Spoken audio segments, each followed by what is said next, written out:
Hi, this time on the Penny Haslam podcast, we're discussing effective leadership conversations. I'll describe the scenario. It can be very frustrating for senior teams to be seeing people coming into their meetings and delivering in a way that's not as effective as it could be. And it does lead to a lot of frustrations. It's something we hear about a lot. And why do people have these problems? Why is this an issue in organisations? You know, professional, forward-thinking, progressive organisations should be full of polished people, right? Not always. And it's often because perhaps those senior leaders who are communicating are technical leaders and they're really immersed in the hows and the whys and the wherefores of their work. Perhaps people have been promoted quickly as well if you're in a fast growth environment. Maybe before they've been trained in any sort of personal impact development, and leaders then struggle to command the room. They are maybe a bit easily unnerved as well when challenged by senior executives. It's not a good look. They go to pieces and it all sort of all unravels.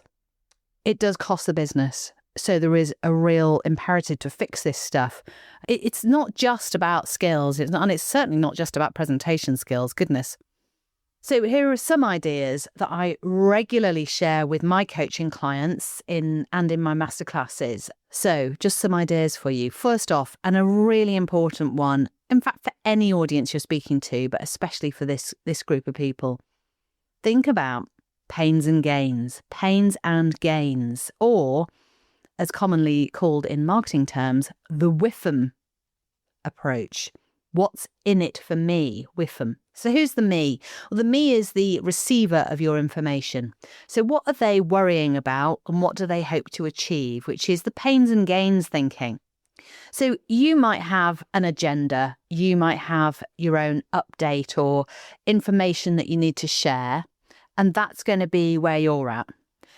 But being able to put yourself in the shoes of the people receiving your information might just help you nuance how you put across what you're saying. Or what you're saying, in fact. You don't want to be overloading it with technical detail. You don't want to be putting too many numbers in, to limiting the amount of stats and figures you put in and bullet points and graphs and all that kind of stuff.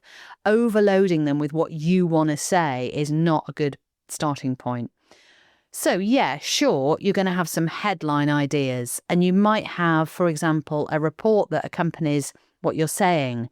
Don't go through the whole report, just pull out some of the major things that you find really exciting, but consider to be the most important for that particular audience to hear about and know about and to do something about, actually. So you're their guide, you're their helper in understanding what's going on. So thinking about what they want to avoid, which is usually cost, reputational damage, oversight, governance issues as well, if they're a board.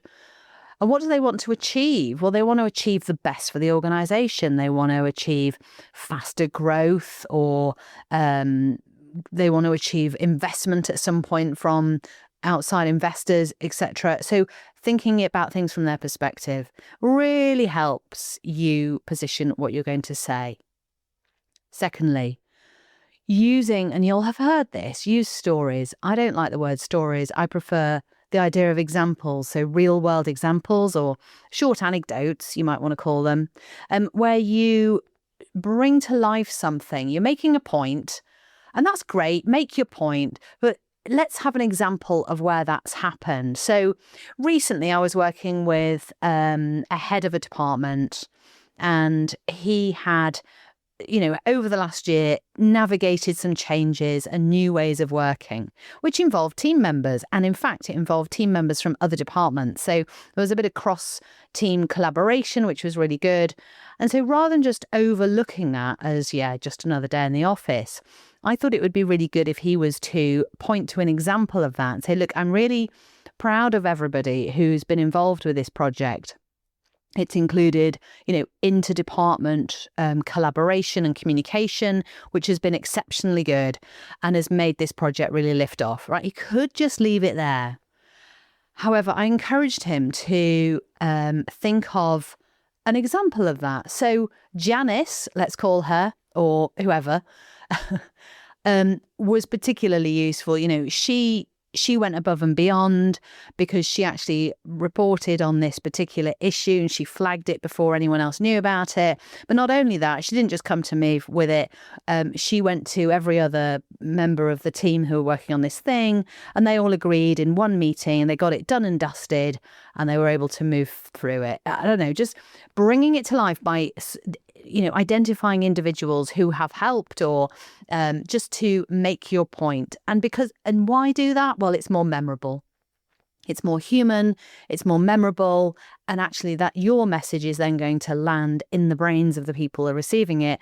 And they might even repeat that anecdote. That's the kind of thing that's more repeatable than just hearing some numbers. It's easier to convey to the next person, and ideally you'd want that to be the case. And then within your stories, or within all of what you say, I always like to hear a few wow words. Now, that's a key stage 2 thing. If you're at all familiar with the education system in the UK, primary school, junior school, kids are advised or encouraged to use less boring words. We forget this when we get to work, that we can be a little bit more exciting and dynamic in what we're talking about. So what I'm talking about is replacing boring words, because it helps to intuit, is that the right word? Pass on, imbue, embody what it is you're thinking and your opinion. So it helps your audience to know what to think about what you're saying without spelling it out for them. So an example of that might not just be, the boring version would be the numbers. Here are the numbers, right? That's boring, straightforward, neutral. You might want to say, now here are the, I think, quite impressive numbers, actually. You haven't really changed the idea that you're presenting numbers. You're just telling people what you think of the numbers, just in one word. So you're not taking up too much time doing this either. There was outstanding teamwork just being displayed in this particular project, rather than the teamwork together, which is boring. So be less boring. Remember that, you've got an opportunity here to convey, that's the word, convey what it is you think and your opinion, and you're guiding your audience to the right kind of thinking, rather than just laying it out neutrally. So it's your job as a senior leader to help inform these moments. And then finally, really fabulous.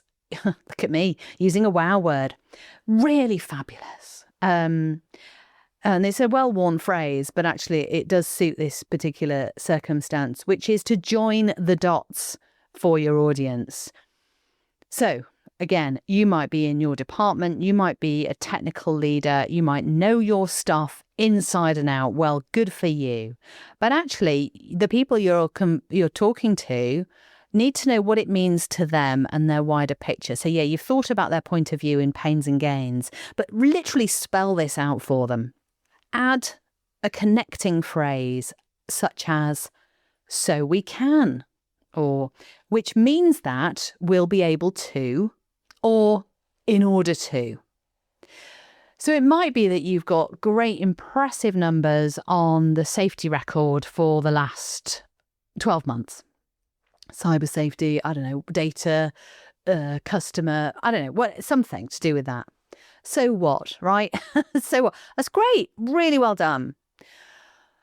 Try to just bring it out to the bigger picture. Now, that might be values-based, which means that we'll be living the value of integrity for our whole organisation, okay?